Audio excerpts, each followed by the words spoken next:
I want you to close your eyes for just a moment. Try to remember the very specific smell of rain falling on the clinker brick pavement outside your childhood home. Can you hear the distant, high-pitched whistle of a kettle boiling on a gas stove? Or perhaps you can feel the heavy, cold metal of a silver guilder coin resting in the palm of your hand. Welcome back to the 1970s in the Netherlands. It was a time when the world felt a little smaller, a little safer, and wonderfully predictable. Today we are going to dust off the cobwebs of our memories and revisit 20 beautiful everyday things and rituals that shaped our youth, but have somehow quietly vanished from our modern world. Make yourself a warm cup of coffee, sit back, and let us travel back together. And please, stay until the very end, because the final memory we will share is perhaps the most touching, one that will surely bring a tear of sweet nostalgia to your eyes. Before we open the door to our past, let us remember how time itself used to feel. Back then, time flowed at a completely different pace. It was slower, richer, and entirely unhurried. There were no mobile phones demanding our constant attention, no instant messages interrupting our thoughts. Waiting was not considered an inconvenience, it was simply a natural part of life. We waited for the television broadcast to begin. We waited for a letter to arrive in the mail, and in that waiting, there was a beautiful sense of anticipation. Some people today might look back and think our lives without modern technology were somehow poorer or less connected. But you and I know the absolute opposite is true. Our lives were incredibly rich in genuine sincerity. When we spoke to our neighbors, we looked them directly in the eyes. When we spent an evening with our family, we were truly present in the room. We did not need an endless stream of digital entertainment because we had something far more valuable. We had each other. We had our shared daily rituals, and we had a deep, unspoken understanding of community. Let us begin by remembering the rolling grocery store that brought the whole street together, the beloved mobile supermarket. If you close your eyes, you can probably still hear the gentle whining hum of its electric motor slowly turning the corner of your street. It was usually early in the morning when the familiar chime echoed through the neighborhood, calling housewives out of their front doors, often still wiping their hands on their aprons. Stepping inside that small, brilliantly organized vehicle felt like entering a magical little cavern of daily necessities. The smell of fresh milk in glass bottles, young Gouda cheese, and damp cardboard greeted you immediately. But it was not just about buying groceries. The driver knew absolutely everyone by name. He knew whose children were homesick from school, who was celebrating a birthday, and who just needed a few minutes of friendly conversation. You never rushed your visit. You waited patiently on the small metal steps, exchanging local news with your neighbors. This daily interaction was the invisible glue of the community, an effortless social network long before the internet existed. We bought our daily bread, but we also received a generous portion of human warmth. And speaking of our daily groceries, we must talk about a tool that beautifully captured the spirit of Dutch thriftiness, the trusty bottle scraper. Every household had one resting in the kitchen drawer, usually with a long wire handle and a small, semicircular piece of flexible rubber at the end. When a glass bottle of sweet vanilla custard or rich chocolate pudding was seemingly empty, it was never truly empty. Throwing away a bottle with sweet remnants clinging to the glass was practically a sin in a 1970s household. The ritual of the bottle scraper was a serious business. You would slide the rubber head down the narrow neck of the bottle, pressing it firmly against the glass. The sound it made was unmistakable, a soft, squeaky scraping noise that meant dessert was about to be served. It took patience and a bit of skill to rotate the scraper just right, collecting every single precious drop of that thick yellow custard. It was not merely about saving a few pennies. It was a profound respect for food, a lesson taught by our parents who knew the value of everything. We scraped our bottles clean with a sense of pride and satisfaction. Now, let us turn our attention to the delicate art of saving points. Do you remember the small rectangular seals cut from the packaging of your favorite coffee? In almost every kitchen cupboard, hidden away from the dampness, sat a special metal tin dedicated entirely to this pursuit. Whenever a new pack of coffee was opened, the very first thing Mother did was carefully take a pair of scissors and snip out that little red seal. The smell of freshly ground coffee beans would burst into the air, mixing with the metallic snap of the scissors. We collected these paper points religiously. It was a long game of extreme patience. You would count them, bundle them, and flip through the thick, glossy catalogue to see what treasure you might eventually claim. Perhaps a new set of elegant coffee cups, a gleaming tray, or a decorative spoon. Going to the special store to finally exchange those hundreds of carefully hoarded points felt like a grand event. You were not buying an item, you were earning it through years of loyalty and careful saving. It was a quiet domestic triumph that made a simple cup of coffee taste even better. That brings us to the sacred ritual of coffee time itself. Life in the Netherlands did not just happen spontaneously. It was structured by the reliable ticking of the wall clock. Exactly at 10 o'clock in the morning and again at exactly 8 o'clock in the evening, the world stopped for coffee. You would hear the loud, piercing whistle of the kettle boiling on the gas stove. The sound meant it was time to gather. But the true star of this ritual was the cookie tin. It was usually a round, decorated metal box lined with crinkly paper. When the lid was pried open, the sweet scent of spiced biscuits and buttery shortbread filled the room. The unwritten rule, which every child knew by heart, was that you were allowed exactly one cookie. Not two, not a handful, just one. You chose carefully, savoring each tiny bite while the adults discussed the weather or the news. The slow sipping of hot coffee, the ticking of the clock, and the singular, treasured cookie created an atmosphere of absolute domestic peace. It was a moment of forced relaxation, a boundary in the day that gave our lives a comforting, predictable rhythm. Let us step out of the cozy kitchen and into the chilly hallway where the heavy rotary telephone lived. It was usually a robust, heavy device made of thick plastic painted in a very specific, institutional shade of grey or olive green. Making a phone call back then was a physical, deliberate act. You had to pick up the heavy handset, place it against your ear, and listen for the deep dial tone. Then came the tactile joy of dialing. You placed your finger in the circular hole over the number, dragged the heavy plastic dial all the way to the metal stopper, and let go. The mechanical, whirring sound of the dial spinning back to its resting place is a noise that is permanently etched into our memories. You had to memorize the phone numbers of your friends and family, holding them safely in your mind. And because the phone was firmly attached to the wall in the hallway by a thick, curly cord, privacy simply did not exist. The whole family could hear your side of the conversation. You stood there, shivering slightly in the winter draft, twisting the cord around your finger while you talked. A phone call was a rare and meaningful event. While we were standing in the hallway, we would often hear another familiar sound from the street. The rhythmic clopping of heavy hooves on the paving stones. It was the pew collector, a man who traveled through the neighborhoods with a sturdy horse and a wooden cart.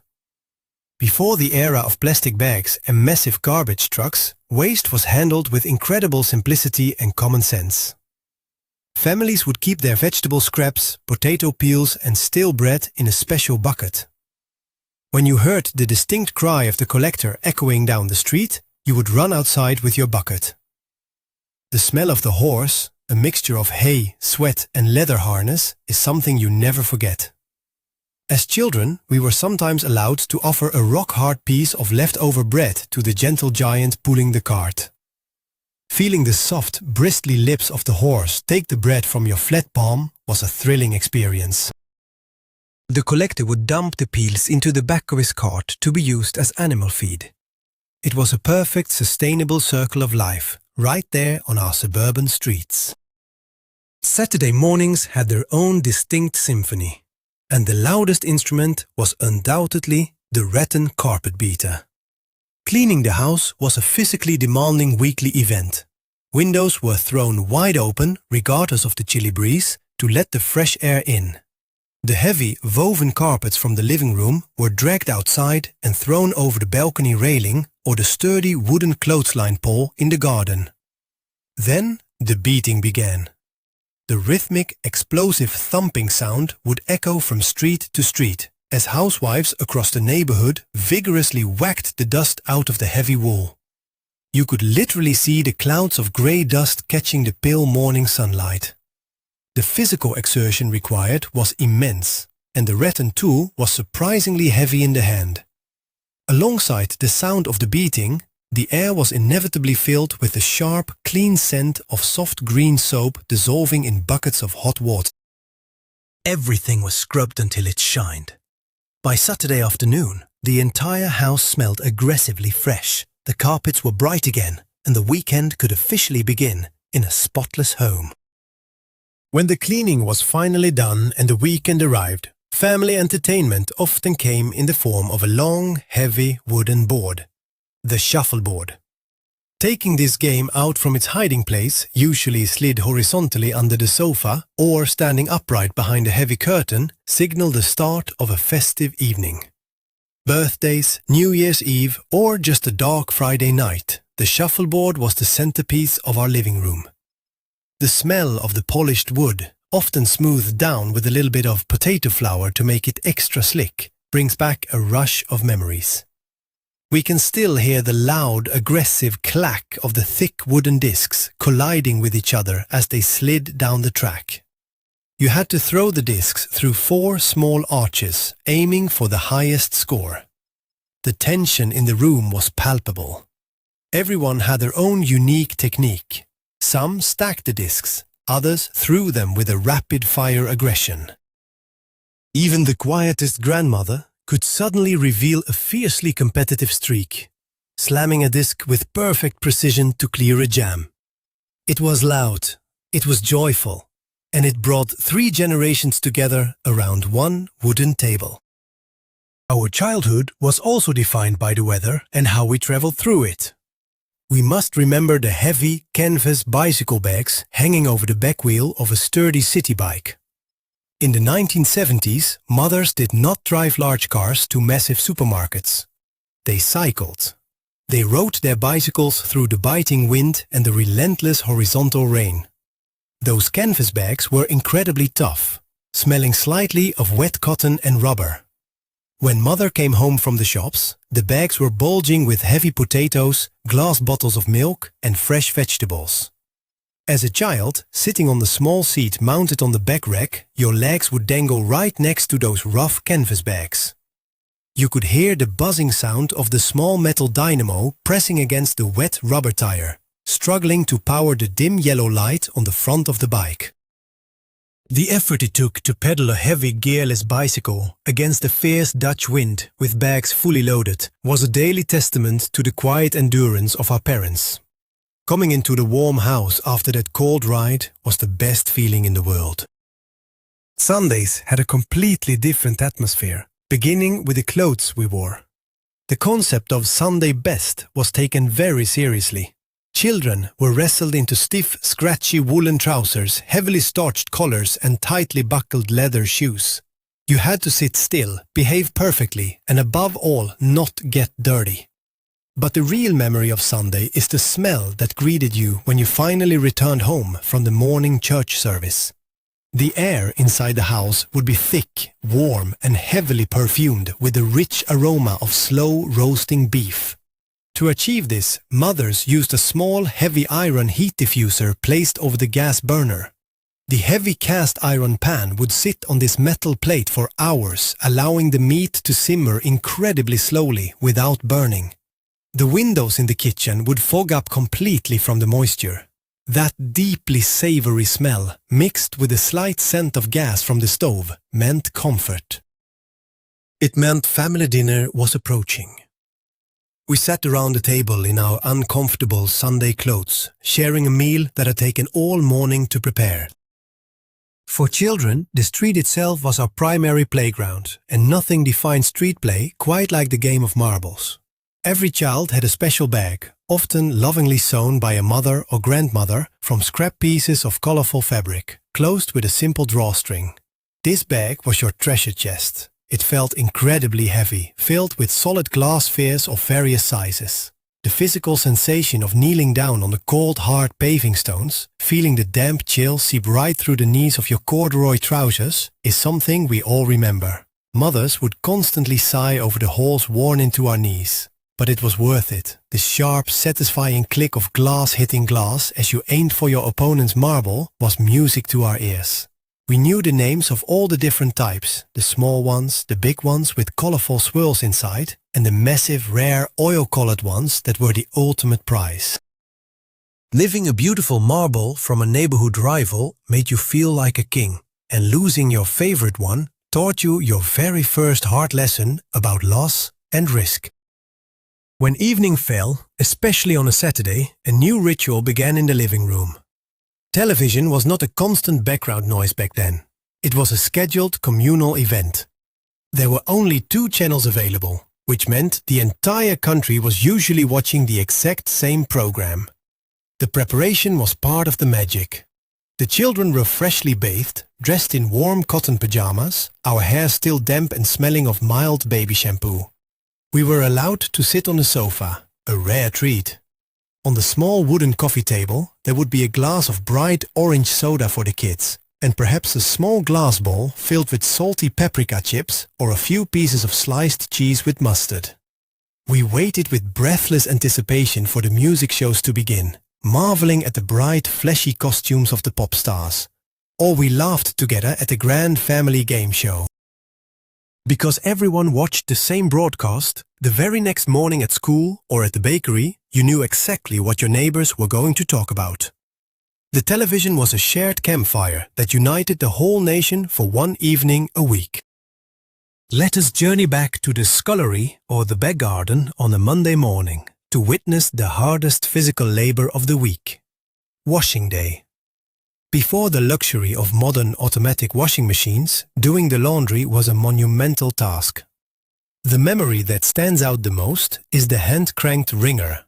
After the heavy cotton sheets and woolen sweaters were boiled and washed in a large zinc tub, they were completely saturated and incredibly heavy. You had to feed the wet fabric carefully between 2 solid, tight rubber rollers. Then, using both hands, you turned the heavy iron crank. The physical resistance was immense. You could hear the loud metallic creaking of the machine, followed by the heavy splashing sound as waterfalls of soapy water were squeezed out of the fabric and fell back into the tub below. The smell of the harsh laundry detergent filled your nose. It required strength, rhythm, and immense care not to get your fingers caught in the rollers. When the flattened, damp clothes were finally hung on the outdoor line, snapping in the stiff breeze, it was a victory over dirt and water. We must also talk about the tactile pleasure of money. In the 1970s, physical currency had a genuine weight and beauty to it.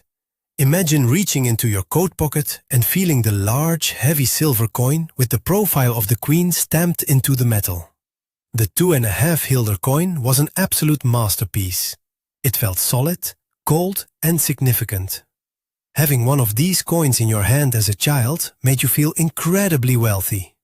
You would walk into the local snack bar, the air thick with the smell of hot frying oil, and place that heavy silver coin on the glass counter. In return, you would receive a large paper cone filled with steaming salty fries, heavily smothered in thick mayonnaise. And you would still get a handful of smaller, beautifully designed change back. Money felt real. It smelled metallic. It made a heavy jingling sound in your pockets.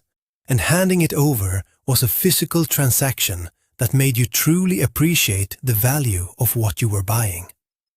We did not tap a piece of plastic. We exchanged pieces of heavy silver. As the days grew shorter and colder in November, a very specific type of magic arrived in the mail. The thick, incredibly colorful toy catalogs dedicated to the arrival of Sinterklaas. Finding that heavy book on the doormat was the highlight of the autumn season.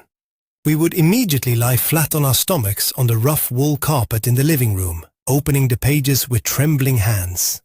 The smell of the freshly printed glossy paper was intoxicating. Armed with a blue ballpoint pen, we engaged in the serious business of circling everything we dreamed of owning. The toy cars, the building blocks, the dolls with blinking eyes. We would dog-ear the pages, making sure our parents knew exactly where to look. The agonizing wait for the 5th of December was filled with a pure, innocent tension. We would sing songs by the chimney, leave our shoes out with a carrot for the white horse, and listen to the wind howling outside, convinced we could hear footsteps on the roof. That catalogue was not just paper. It was a book of impossible dreams and childhood wonder. For the older youth, especially the teenage boys, the 1970s were defined by a very specific sound and smell on the streets. The moped culture. Brands with high handlebars and gleaming chrome exhausts ruled the neighborhood. If you were a teenage boy, owning one of these heavy, noisy machines was your ultimate ticket to freedom. You could hear them coming from 3 streets away, a loud, aggressive, rattling and popping sound. But even more memorable than the noise was the smell. The distinct, sharp aroma of 2-stroke engine oil mixed with gasoline. It was a blue, smoky exhaust trail that lingered in the street long after the boy in the leather jacket had sped away. On Saturday afternoons, you would find groups of teenagers crouching on the sidewalk, tools in hand, endlessly tweaking their engines to make them run just a little bit faster or sound just a little bit deeper. It was a badge of honor to have hands stained black with motor grease. That smell of gasoline and oil represented independence, rebellion, and the thrilling transition from childhood into the adult world.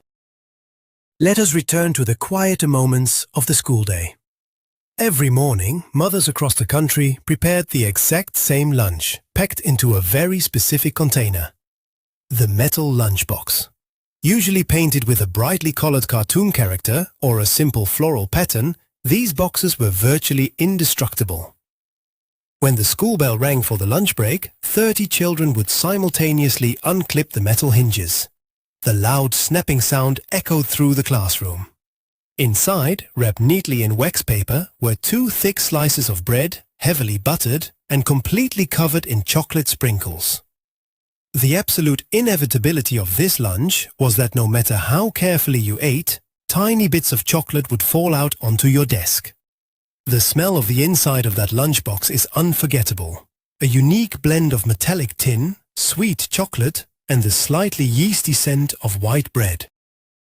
It was a simple lunch, completely devoid of modern culinary imagination, but it offered absolute comfort. Day after day, year after year, the metal box and the chocolate sprinkles were the dependable anchors of our school days. When the true freezing cold winters arrived, a feverish excitement would grip the entire nation. The canals, lakes and flooded meadows would freeze solid, transforming the landscape into a massive playground. Ice skating on natural ice was not just a sport, it was a national obsession. We did not have fancy synthetic boots back then. We used wooden skates with long, sharp metal blades. The ritual of binding these wooden blocks underneath your normal leather boots, using rough, stiff cotton laces pulled so tight your fingers would ache, was a test of endurance. When you finally stepped onto the black, frozen water, the sound was magical. The deep, resonant scratching noise of hundreds of metal blades carving into the hard ice. The biting wind would turn your cheeks a bright, painful red, and your toes would eventually go completely numb. But the sheer joy of gliding across miles of frozen countryside made you ignore the cold. We warmed our frozen hands around a plastic cup of scalding hot cocoa, poured from a plaid thermos, standing together on the ice, united by the freezing, beautiful winter. The contrast between the cold outdoors and our living rooms was striking, mainly due to the incredibly bold interior design choices of the era. The visual memory of a 1970s home is an explosion of intense colors and heavy textures. Brown, orange and mustard yellow were the undisputed kings of the palette. Walls were covered in thick paper, boasting massive hypnotic floral or geometric patterns. The furniture was made of dark, heavy oak, paired with lampshades in screaming shades of bright orange that cast a very warm, slightly murky glow across the room. We walked on thick, shaggy rugs that felt like wild grass beneath our feet.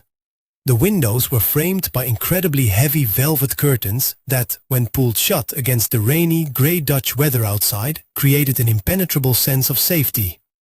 Looking back, the aesthetic might seem chaotic or overwhelming to modern eyes, but to us, it was the definition of a cozy home. It felt like a warm, padded cocoon, deeply protective and completely secure from the troubles of the outside world. Finally, we must recall the ultimate labor of musical love, the struggle and joy of the blank cassette tape. Before you could summon any song in the world with a single click, music had to be hunted and captured. You would sit cross-legged on the floor in front of the stereo, a blank tape loaded into the deck, listening to the top 40 countdown on the radio. Your fingers hovered desperately over the play and record buttons. You waited in absolute silence for the radio presenter to introduce your favorite song. The moment the music started, you slammed the heavy plastic buttons down with a satisfying clack. The tension was agonizing. You prayed the presenter would not talk over the final guitar solo. The smell of the warm electrical components of the stereo mixed with the thrill of the hunt. Creating a mixtape took hours of dedication, waiting for exactly the right songs to play. Handing that plastic cassette to a friend or a sweetheart was not just sharing music. It was giving them a piece of your time, your patience, and your absolute devotion. As we open our eyes and return to the present day, it is easy to feel a heavy, sweet ache in our hearts. We look back at the whistling kettles, the heavy guilder coins, and the rattling mopeds, and we realize a profound truth. We do not just miss the physical objects themselves. What we truly long for is the version of ourselves that existed alongside them. We miss our youth. We miss the people who sat beside us on those brown velvet sofas, and we miss a time when a simple wooden board could provide enough joy to fill a whole room with laughter. These memories are the beautiful anchors of our lives. If this journey brought a smile to your face, please gently press the like button and subscribe to the channel so we can continue to preserve these precious stories together. And now I want to ask you a question. Which specific smell or sound from your childhood instantly transports you back to your parents' house? Please share your most cherished memory in the comments below, because reading your stories is exactly what keeps this beautiful bygone era alive for all of us.